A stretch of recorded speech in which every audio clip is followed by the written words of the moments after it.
MLA కోట MLC స్థానాలకు 29న polling schedule release చేసిన EC 11న notification. Kadiyam Srihari, Kaushik Reddy రాజీనామాతో 2 సీట్లకు ఉప ఎన్నిక. రాష్ట్రంలో ఎమ్మెల్యే కోటాలో ఖాళీ అయిన 2 ఎమ్మెల్సీ స్థానాలకు ఈ నెల 29న పోలింగ్ జరగనుంది. తెలంగాణలో 2, యూపీలో 1 ఎమ్మెల్సీ స్థానానికి ఉప ఎన్నికలు నిర్వహించేందుకు కేంద్ర ఎన్నికల సంఘం గురువారం షెడ్యూల్ రిలీజ్ చేసింది. ఎమ్మెల్యే కోటాలో ఎమ్మెల్సీలుగా ఉన్న కడియం శ్రీహరి స్టేషన్ గన్పూర్ నుంచి, పాడి కౌశిక్ రెడ్డి హుజురాబాద్ నుంచి ఎమ్మెల్యేలుగా గెలుపొందారు. వాళ్ళు ఎమ్మెల్సీ పదవులకు రాజీనామా చేయడంతో ఆ సీట్లు ఖాళీ అయ్యాయి. వారిద్దరి పదవీ కాలం 2027 నవంబర్ 30 వరకు ఉండడంతో ఉప ఎన్నికలకు ఈసీ షెడ్యూల్ రిలీజ్ చేసింది.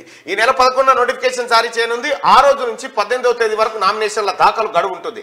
19న నామినేషన్లను స్క్రూటినీ చేస్తారు. నామినేషన్ల ఉపసంహరణకు 22 వరకు గడువు ఉంటుంది. సో తెలంగాణ రాష్ట్రంలో 2 ఎమ్మెల్సీ స్థానాలకు నోటిఫికేషన్ వచ్చింది. ఆల్రెడీ పట్టభద్రుల ఎమ్మెల్సీ ఎన్నికల్లో ఓటేయాలనుకునే మిత్రులారా, వరంగల్, నల్గొండ, ఖమ్మం ఎవరైతే పట్టభద్రులు ఉన్నారో మీరు ఓటు హక్కును నమోదు చేసుకోవడం కోసం అందరూ గతంలో ఓటేసిన వాళ్ళు కూడా మళ్ళా ఇప్పుడు కొత్తగా ఫామ్ 18ని నమోదు చేసుకోండి. దానికి సంబంధించినటువంటి అంటే మీకు ఏమైనా ఇబ్బందులు తలెత్తితే పరిష్కరించడం కోసం ఇక్కడ మేము ఒక కాల్ సెంటర్ ని కూడా మీకు అందుబాటులోకి తీసుకొస్తా ఉన్నాం. పట్టభద్రులు ఎవరైతే ఎన్నికల్లో ఎన్నికల్లో ఓటేయాలనుకుంటున్నారో వాళ్ళంతా ఓటర్ గా నమోదు చేసుకోండి. డిగ్రీ కంప్లీట్ అయిపోయి 3 సంవత్సరాలు అయితే చాలు. ఆల్రెడీ ఆన్లైన్ లో ఆ వ్యవహారం అంతా పెట్టిరు. ఇక్కడ గతంలో ఓటు ఉన్న వాళ్ళు కూడా నమోదు చేసుకున్న వాళ్ళు కూడా మళ్ళీ నమోదు చేసుకోవాలంట ఎన్నికల సంఘం చెప్తుంది. కాబట్టి అందరు చేసుకోవాలి. డిగ్రీ కంప్లీట్ అయిపోయి 3 సంవత్సరాలు గడిచి ఉండాలి.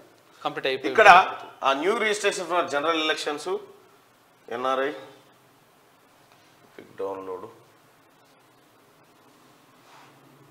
Voter portal election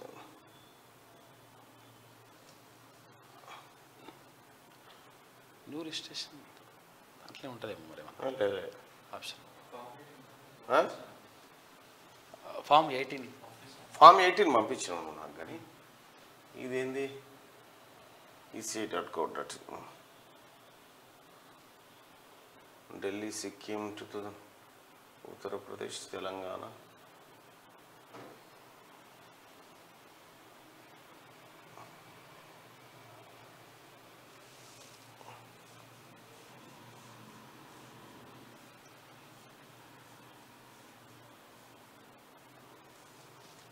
commission advice రైట్గా చూద్దాం. ఎలక్షన్ కమిషన్ ఆఫ్ ఇండియా వెబ్సైట్లోకి పోయి మీరు ఈ ఫామ్ ఫిలప్ చేయండి. లేదంటే ఫామ్ 18 ఉంటుంది. ఆ ఫామ్ 18ని ఫిలప్ చేసి మీరు MROకి సమర్పించండి. డిగ్రీ మేము ఆ తర్వాత ఓటర్ స్థానికంగా ఇప్పుడున్నటువంటి జనరల్ ఓటర్ ఐడి ఉంటుంది కదా, అది ఓటర్ ఐడి. ఆ తర్వాత ఒక ఆధార్ కార్డు కూడా దానికి మెన్షన్ చేసి గెజిటెడ్ ఆఫీసర్ సైన్ పెట్టి అక్కడ ఫొటోస్తో పాటు ఇచ్చేసేయండి. రైట్గా ఒకసారి ఇదే ఫామ్ 18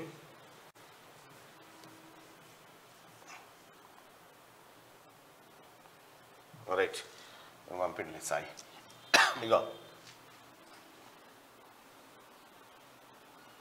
ఇక వరంగల్, ఖమ్మం, నల్గొండ గ్రాడ్యుయేట్ కాన్స్టిట్యున్సీ ఇది ఎందులో ఉంటుందంటే CEO telangaana.nic.in. దీంట్లో వరంగల్, నల్గొండ, ఖమ్మం పట్టభద్రుల ఎమ్మెల్సీ అప్లై ఆన్లైన్ అని ఉంది కదా, ఈ అప్లై ఆన్లైన్ పైన క్లిక్ చేయండి. క్లిక్ చేస్తే ఇగో మీకు ఇది వస్తుంది, ఫామ్ 18 వస్తుంది గ్రాడ్యుయేట్కి సంబంధించి. ఇక్కడ గ్రాడ్యుయేట్ కాన్స్టిట్యున్సీ దగ్గర ఇక వరంగల్, నల్గొండ, ఖమ్మం అని పెట్టండి. డిస్టిక్ ఏ డిస్టిక్ మీది ఆ డిస్టిక్ మెన్షన్ చేయండి.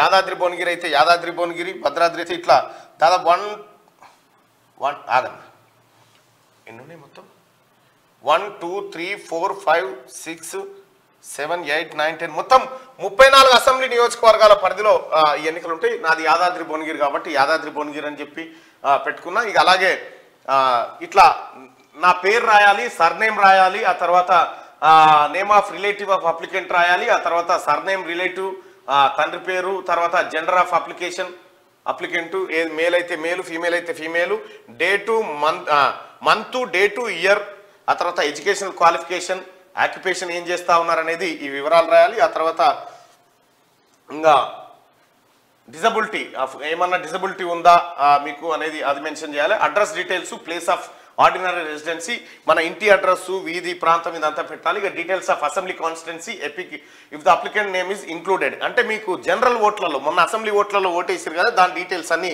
ఇక్కడ ఎంటర్ చేయాలి. ఎంటర్ చేసి ఒకవేళ మీకు అది తెలియకపోతే ఇక్కడ క్లిక్ చేయండి, ఎపిక్ నెంబర్ ఏందనేది మీకు తెలిసిపోతుంది.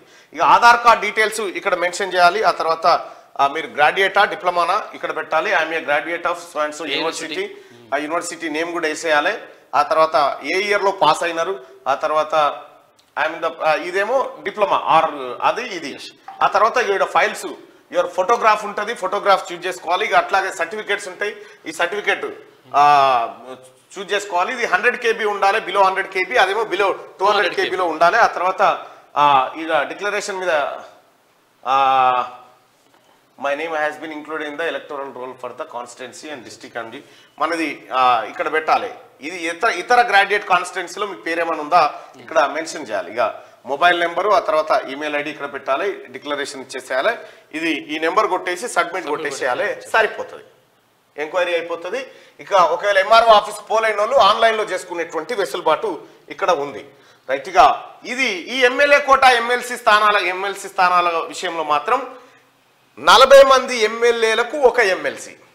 కాంగ్రెస్ పార్టీకి ప్రస్తుతం 64 మంది ఉన్నారు, సిపిఐతో కలిపితే 65 మంది.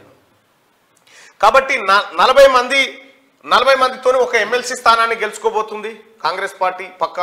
కానీ రెండో అభ్యర్థిని నిలబెట్టినప్పుడు అటు బీఆర్ఎస్ పార్టీకి 39 స్థానాలు ఉన్నాయి, వాళ్ళకి ఇంకో స్థానం అవసరం పడుతుంది. ఎంఐఎం కలిస్తే వాళ్ళు ఇంకో స్థానాన్ని గెలుచుకోగలుగుతారు. కానీ కాంగ్రెస్ పార్టీ గనక రెండో అభ్యర్థిని నిలబెడితే ఎన్నిక అనివార్యం అవుతుంది. అయితే ఈ ఎన్నికల్లో ఒక విచిత్రం ఏంటంటే విప్పు జారీ చేస్తారు. విప్పు జారీ అంటే ఏంది? విప్ జారీ చేయడం అంటే ఏందనంటే ఈ ఎన్నికల్లో మీరు ఓటు వేయండి అని విప్పు చేయగలుగుతారు, కానీ ఎవరికి ఓటు వేయాలనేది మాత్రం విప్పులో ఉండదు. కాబట్టి కిరణ్ కుమార్ రెడ్డి హయాంలో ఇట్లాగే రెండో అభ్యర్థిని నిలబెట్టి కాంగ్రెస్ పార్టీ విజయాన్ని సాధించింది ఆ రోజు. కాబట్టి ఆ రాజశేఖర్ రెడ్డి హయాంలో కూడా ఇలాగే జరిగింది. అప్పుడు క్రాస్ ఓటింగ్ జరిగింది, కాసాని జ్ఞానేశ్వర్ ఎమ్మెల్సీ అయిండు, అది మీ అందరికి తెలిసిందే. ఇప్పుడు కూడా కాంగ్రెస్ పార్టీ రెండో స్థానం పైన గురి పెడితే టీఆర్ఎస్ పార్టీకి ఇబ్బందులు తప్పవు.